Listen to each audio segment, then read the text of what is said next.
pas encore mort. Personne qui peut m'éradiquer. Fort, pour pas perdre, il faut pratiquer. Je sors, je me vide la tête là où les constituent. Faut que je m'exerce, un stylo, une prod qui tue. Salut à tous, j'espère que vous allez bien. Je fais cette petite vidéo aujourd'hui pour répondre à des questions qu'on m'a fait par rapport aux vidéos de la semaine dernière. Vous vous rappelez, c'était une vidéo sur les coups de genou. Et dans cette vidéo-là, j'ai expliqué à quel moment est-ce qu'on croisait la garde en fait sur un coup de genou. Aussi, il fallait un petit peu déhancher pour laisser passer la hanche, donc envoyer le bras en arrière. Et ça a amené un certain nombre de questions.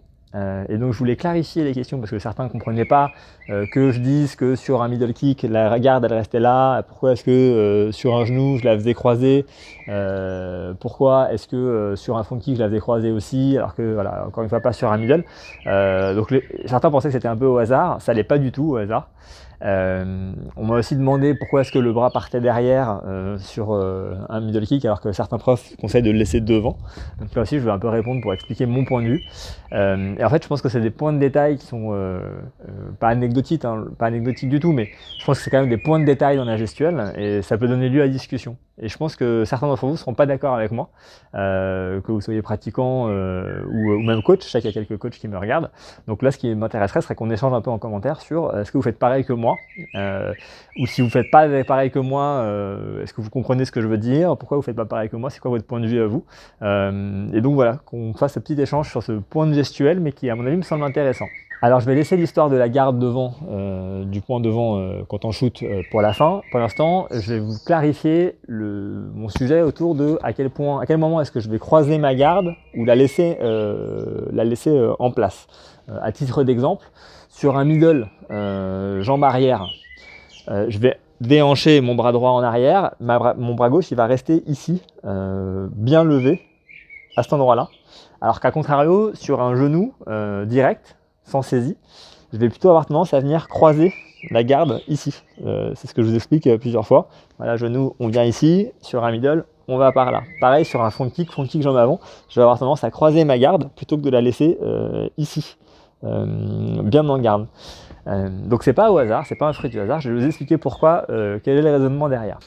Alors le raisonnement derrière tout ça, c'est que par exemple sur un middle kick, si on prend l'exemple du middle kick où je ne croise pas la garde, je considère qu'en fait ce côté-là va être plus important à protéger en cas de contre, puisque en fait sur la puissance de mon middle, un middle kick qui est bien donné, qui a beaucoup d'amplitude, c'est un mouvement qui fait beaucoup de dégâts, qui fait très mal.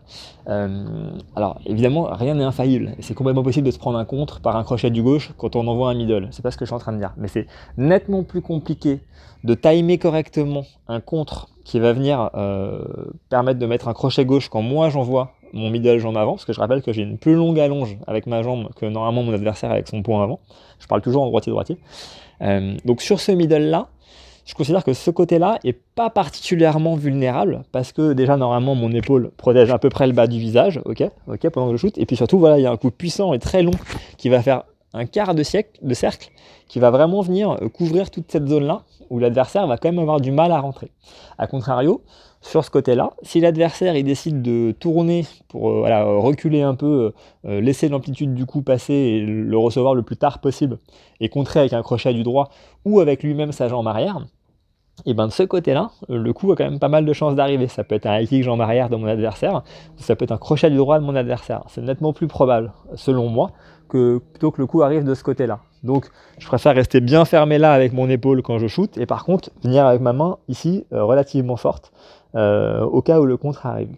Pourquoi c'est pas pareil avec un coup de genou? Parce que le coup de genou, c'est un coup de genou qui est pas, c'est un coup pardon qui est pas circulaire, hein. C'est un coup qui va venir de manière assez frontale vis-à-vis de l'adversaire. Donc l'adversaire là, il va avoir beaucoup plus de loisirs de décaler pour éviter mon coup de genou. Et donc ce qui risque de se passer, c'est que si je rate mon coup de genou et que je retombe légèrement en avant, ce qu'il faut toujours éviter évidemment, mais on sait jamais.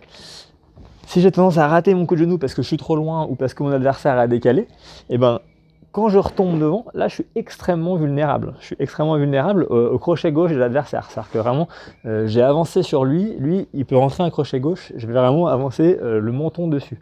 Et c'est pour cette raison-là que je vais venir croiser ma garde pour vraiment éviter, c'est réduire les chances, c'est-à-dire que je me découvre forcément un petit peu de l'autre côté aussi, hein, mais en venant bien croiser ici, je vais donner une sorte de protection un peu plus générale, c'est-à-dire un peu plus des deux côtés, un peu plus équilibré, et ça va me permettre, au cas où l'adversaire contre en anglaise, d'essayer de sauver les meubles, quoi. Normalement, l'uppercut passera pas, les crochets non plus, et je suis relativement couvert.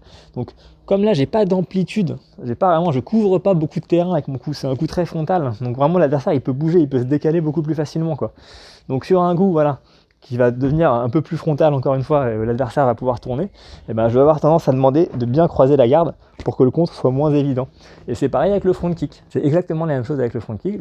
Mon front kick, ça va être un coup qui va venir vers l'avant sur mon adversaire, ok, vers l'avant sur l'adversaire, et par conséquent, l'adversaire il va avoir tout le loisir de tourner d'un côté ou de l'autre par rapport à mon coup de pied qui arrive, voilà.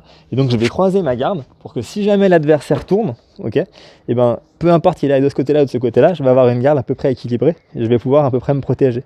C'est pour ça que je croise, parce que je considère que sur un front kick, si j'envoie mon front kick et que je reste en garde là, si l'adversaire il décale un tout petit peu, qu'il arrive à passer vraiment légèrement sur le côté, en étant là, je vais être vraiment très très très exposé. Alors qu'en étant là, encore une fois, je vais réduire le risque de me prendre un contre qui soit trop fort. Donc mon raisonnement, c'est sur un coup qui arrive de face, on va venir croiser la garde pour réduire les risques. Sur un coup qui est circulaire, puissant, qui a beaucoup d'amplitude, qui couvre beaucoup de terrain, on va pouvoir se permettre d'avoir une garde un peu moins précise, puisqu'on a simplement l'épaule qui protège le menton, et par contre de venir renforcer de l'autre côté. Pour finir avec mon histoire de bras qui part derrière ou de bras qu'on laisse en avant, c'est des commentaires qu'on m'a fait plusieurs fois, notamment sur des vidéos où je parle des middle kicks. Le constat qui m'est donné, c'est, on me dit ouais, donc je shoot en général, je shoot comme ça, ok, mon bras il va venir déhancher ici, mon épaule j'essaie de la laisser à peu près en garde au niveau du menton pour protéger un petit peu, là je suis bien dur et il y a mon kick qui va se faire en même temps. Et ce que me disent les gens, ils me disent ouais là t'es complètement à découvert, c'est pas comme ça qu'on fait, il faut laisser la main droite devant. Donc ça c'est un truc sur lequel je suis pas du tout d'accord moi, je vais vous expliquer pourquoi. Donc, encore une fois, si vous faites pas comme moi, j'aimerais bien qu'on en discute pour nous donner nos différents points de vue. Mon point de vue à moi, c'est qu'en fait, pour donner vraiment un maximum d'élan, un maximum de puissance au kick, pour vraiment libérer la hanche au maximum, le fait de m'envoyer le bras en arrière, c'est un mouvement qui est naturel et qui sert vraiment à conserver de l'équilibre. Quand on a une jambe qui part devant vraiment fort, et le bras qui part à l'arrière, ça permet vraiment de donner un contrepoids pour garder un bon équilibre et pour pouvoir vraiment frapper de toutes nos forces. La deuxième chose, c'est que le fait de partir en fait en arrière, ça permet, quand on veut enchaîner les kicks, de donner une sorte de mécanique, ok. Et quand vous voyez, si vous regardez un peu des tailles au pao qui font des séries de middle, vous allez voir qu'il y a toute une mécanique qui se met en place avec le bras en fait, et c'est une espèce de répétition. C'est comme s'ils allaient tirer quelque chose qu'ils avaient devant eux pour l'envoyer derrière et qui leur sert en fait à réarmer le bras. Donc c'est vraiment là, on réarme et il repart derrière et il réarme, etc. Et ce geste-là de bras, c'est vraiment, c'est un geste qui est significatif, quoi. On le voit vraiment quand les tailles travaillent au pao, c'est vraiment toujours à peu près la même chose, la même mécanique, et vous verrez jamais un taille au pao se contenter de laisser son bras devant, parce que pour moi, encore une fois, au niveau mécanique, ça empêche d'avoir de la fluidité dans le mouvement et beaucoup de puissance.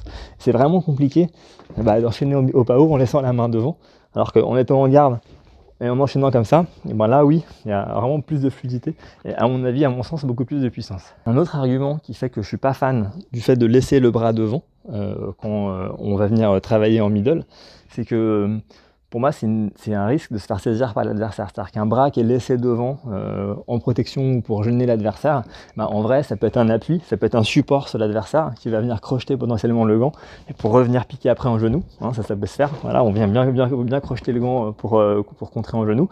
Ça peut être pareil de l'autre côté, on s'appuie vraiment sur le gant pour venir emporter un genou. Alors évidemment c'est pas évident à faire, c'est pas évident à timer parce qu'il y a toujours le middle qui arrive, mais c'est vraiment une prise d'appui, je pense. Je pense que le boxeur il peut servir de cette prise d'appui du bras qui est tendu pour venir tirer le boxeur sur lui, le déséquilibrer, l'empêcher de travailler. À mon sens c'est pas neutre du tout d'avoir un adversaire et qui tend le bras tendu, qui garde le bras tendu et qui va permettre potentiellement de s'en servir comme une prise d'appui forte pour le tirer vers nous ou le baisser vers le bas, ou servir d'appui pour planter un genou derrière.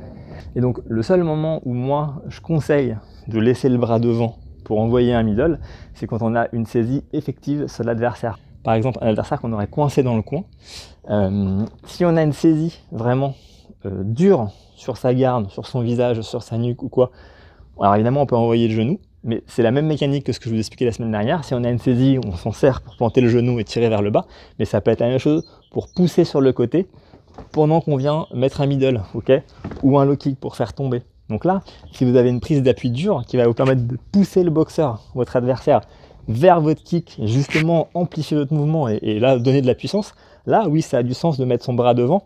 Et en fait, le fait d'envoyer le bras en arrière, c'est simulé par le fait de pousser l'adversaire sur le côté et la résistance sera la même. Donc là, d'accord, le bras il va rester à peu près devant. Mais sinon, selon moi, mon avis, c'est que pour un middle vraiment exécuté de manière fluide et puissante, le bras doit partir derrière. Donc voilà, j'espère que ces clarifications vous permettront de mieux voir ce que moi je veux dire et pourquoi j'enseigne ça à mes élèves. Donc dans mon esprit, ça me semble cohérent, mais je suis très intéressé d'avoir vos retours pour savoir si vous faites différemment et peut-être que voilà, vous aurez des arguments que j'ai jamais entendus et auxquels je serai sensible et qui me feront changer d'avis. Donc voilà, n'hésitez pas à me laisser un petit commentaire et puis je vous dis à bientôt pour une prochaine vidéo.